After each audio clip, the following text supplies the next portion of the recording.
U.S. Senator Al Franken.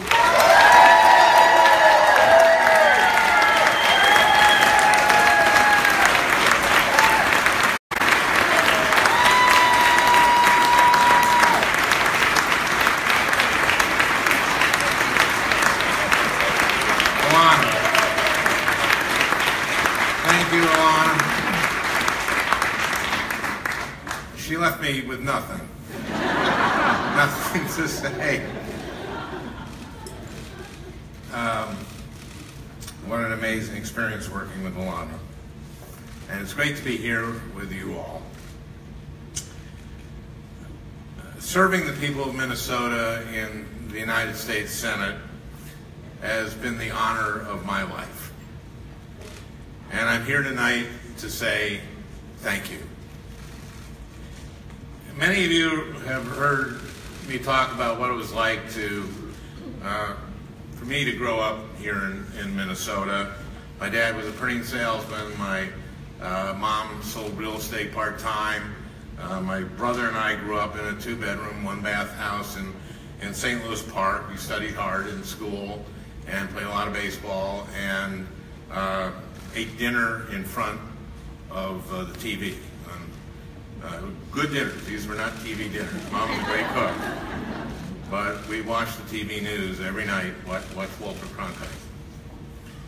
And I felt like the luckiest kid in the world. Because I was. I have spent my whole life feeling lucky and grateful to have grown up middle class in St. Louis Park, Minnesota. To have grown up feeling secure.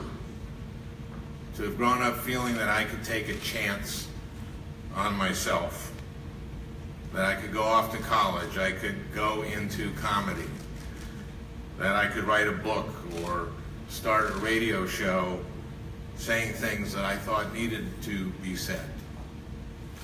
And later on in life, I could ask the people of Minnesota to take a chance on me. When I first thought about running for office, I knew that our state and our country faced enormous challenges. I knew that for far too many families, that dream of a secure middle-class life was slipping further and further out of reach. I knew that the values that my parents taught me while we ate dinner and watched the news, justice, compassion, and integrity, had seemingly begun to vanish from our politics, and I hoped that I could make a difference. But I wasn't a professional politician. I'd never done anything like this before. I didn't know what to expect, and of course neither did Minnesotans. People knew that I was passionate about the issues, but they didn't know if I was serious about the work. They knew what I believed in, but they didn't know whether they could believe in me. All these years later, I am deeply proud of the work that I've been able to do on Minnesotans' behalf. Woo!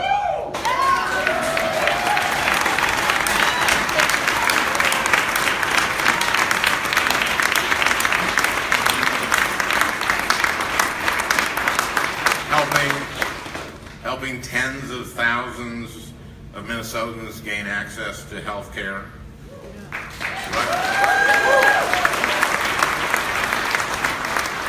Writing the energy title in the Farm Bill, getting funding to rebuild the Buggo-Ganesha High School on Leech Lake.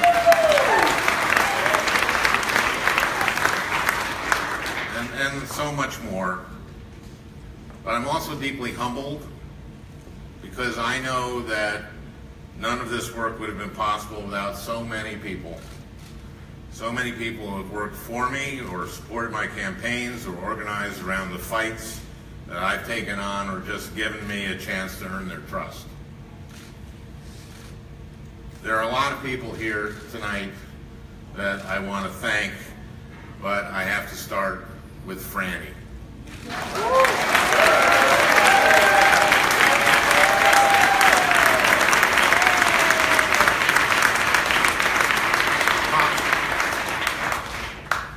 Politics is a hard job.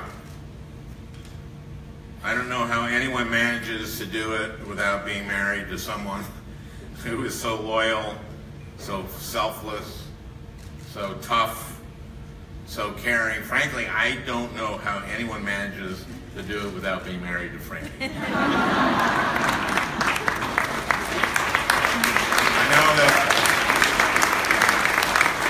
I know that I couldn't have. Franny has been by my side during every step of this journey, just as she has been throughout our 42 years of marriage. Frankly, for a lot of Minnesotans, the only reason they were willing to hear me out in the first place was that they met her and thought anyone who's, been willing to stay married that long, Franny's been willing to be married to for that long, he must have something going for him. Whatever it is that we do next, we will do it together. And while I can never thank her enough for her love, and support,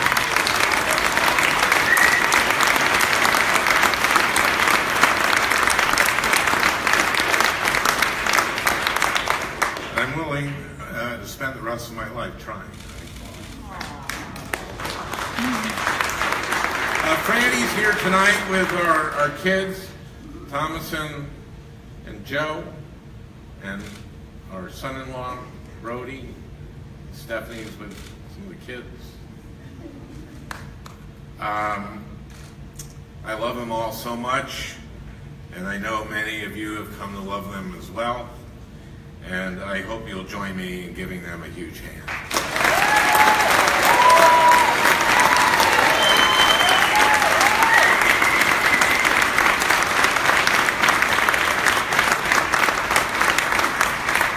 Over the years, I've leaned hard on my family, but I've also leaned on a group of people who have become a lot like family to us, and that is my staff. As a parent, there's nothing more gratifying than having someone tell you how great your kids are. And as a senator, I hear all the time, about how great my staff is, how hard these men and women work, and how much they do for the people that we serve.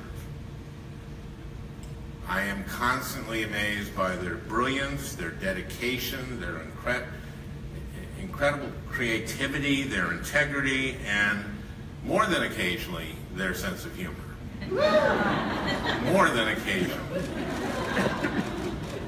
A little more. And I'm especially proud that so many of them have been with me for so long, like Alana Peterson, the leader of my team.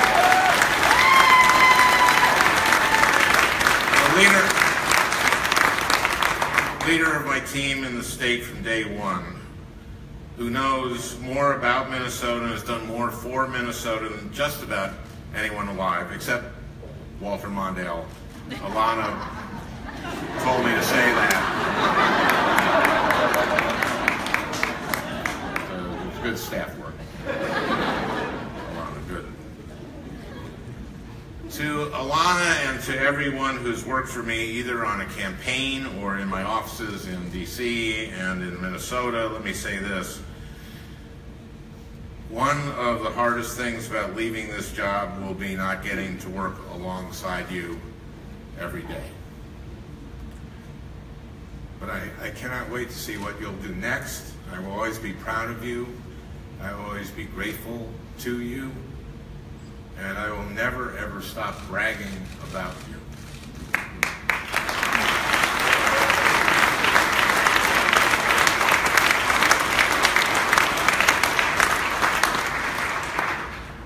I also want to say thank you to my senior senator, Amy Klobuchar.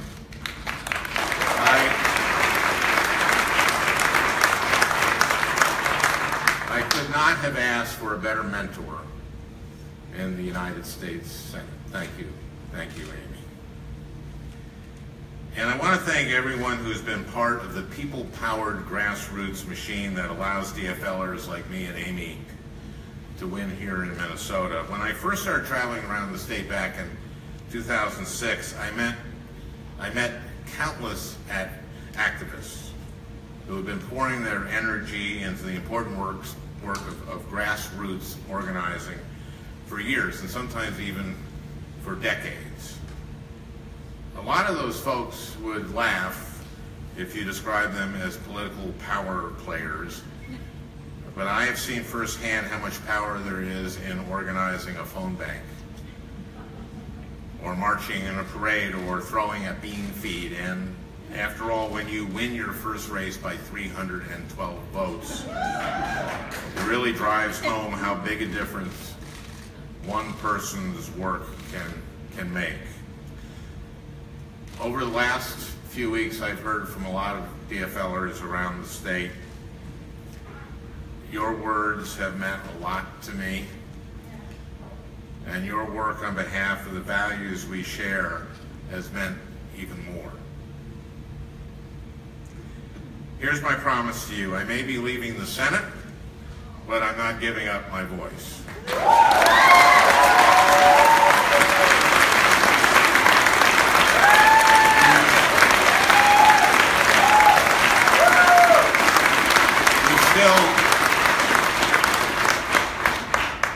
We still have a lot of work to do together on issues ranging from net neutrality to climate change. Broadband? Or rural broadband. You can't, Becky, you can't go wrong with rural broadband. Every person in this country should have access to the internet for learning and for business and rural broadband. This is what I'm saying. I'm ashamed I left it out of that part. And we still have to be ready to speak out for economic justice and to defend the truth.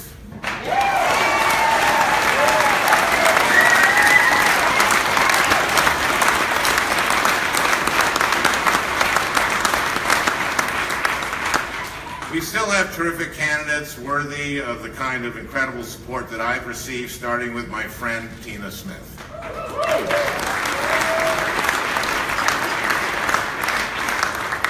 And I still believe that the future belongs to those who are passionate and work hard. You know I had to get that Paul Wellstone vote in here somewhere, and to do it one more time, right? For me, and I know for many of you, it's hard to practice politics without thinking about Paul. Whether it's seeing one of his old bumper stickers at a silent auction at a bean feed, or working to advance the progress that he made on issues like improving mental health care and protecting women from domestic violence. Outside of Minnesota, a lot of people remember Paul for the way he wasn't afraid to take lonely stands for his progressive values. But many of us remember him not just for his courage, but for his compassion. Politics is about the improvement of people's lives, Paul said. And it was one of the first and one of the most important lessons that I learned when I decided to run for office. I remember very early on, we had a big rally up in Nashwauk on the Iron Range. Huge crowd, lots of energy, really exciting. I was great. Great.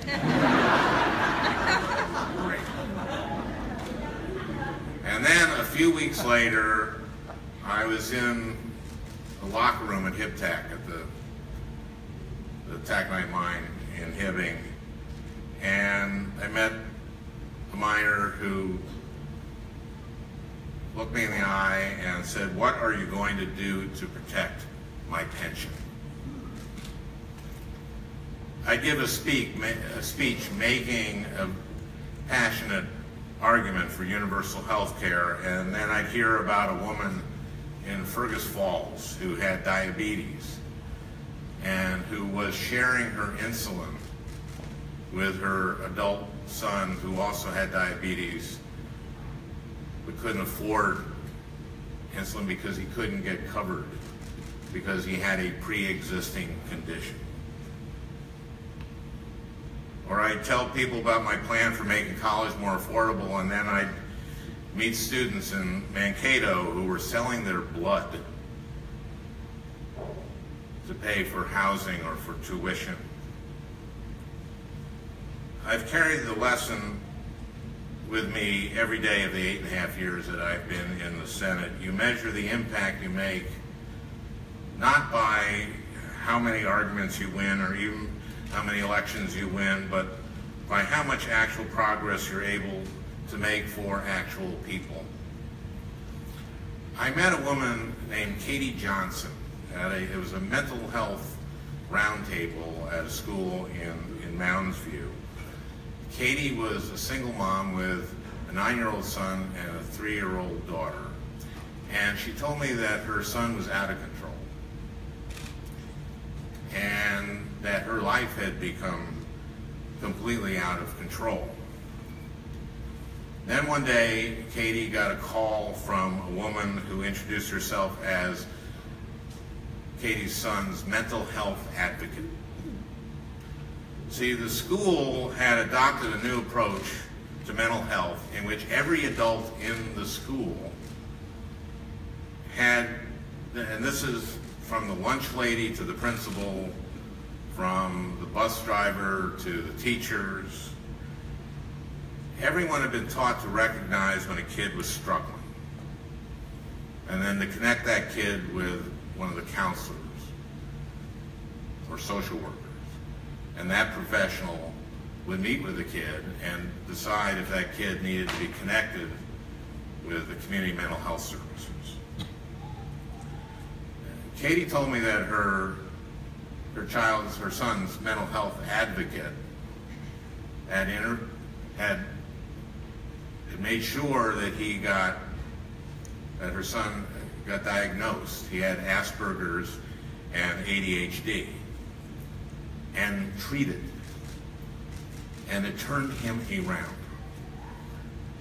And he started doing well in school. And he started taking Taekwondo. And Katie told me that her life had finally become manageable again. And she looked me in the eye, and she said to me, "I am now bulletproof." And I said,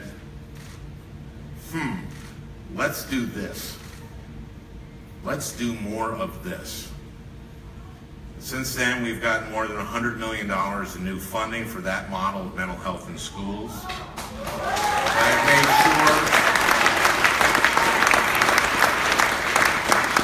I made sure that mental health in schools was included in the reform of No Child Left Behind. And Katie's son is now a black belt. Taekwondo. The improvement of people's lives, the lives of veterans who come home from serving our country overseas with the invisible wounds of war, thanks to the work that we've done, they can now be paired with service dogs that make their days a little easier. The lives of people with pre-existing conditions who once lived in fear that one illness or accident would mean certain financial ruin, thanks to the work that we've done. They now know the security that comes with health insurance. The lives of foster kids, whose lives are defined by change and uncertainty as they move from family to family. I got to know foster kids. Sometimes a typical foster child will have 7, 10, 12 different families in their lifetime. And thanks to the work we've done, even when they change schools,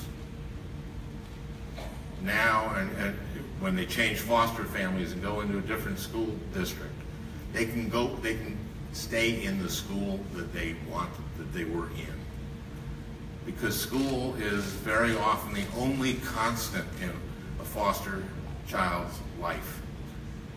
And at school, they have teachers that they really like, or they have found an activity that they really care about, or they have these things called friends. And one of the proudest things that I've done is make sure that a foster child who changes families can stay in that school.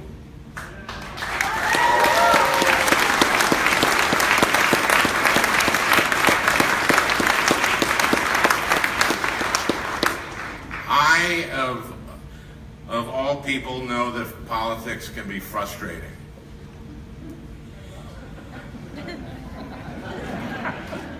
That was a laugh line.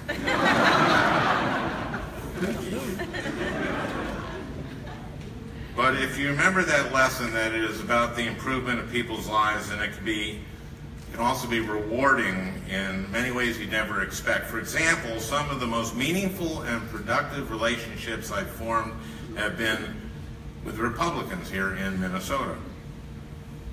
Some of whom I imagine worked pretty hard to prevent me from ever becoming a senator in the first place. And some of the most significant progress I've been able to make on issues ranging from rural health care to workforce development has come from roundtable discussions with Minnesotans who didn't vote for me or maybe didn't vote at all.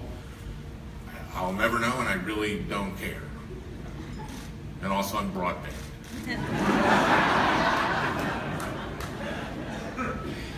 The politics focused on the improvement of people's lives is bigger than any one moment, bigger than any one man. It lives on, as it has for generations, through the hard work of ordinary men and women, ready to come together to build a better world for their kids. Thinking about politics that way makes the progress that we've made feel worth the hard work that it took to achieve it, and it makes the challenges we still face seem less insurmountable. And when I think about the last decade or so of my life through the lens of the people I've met, the people I've had the privilege to work alongside of, the people whose lives I've had the honor of fighting to improve, I feel hopeful for the future of our country.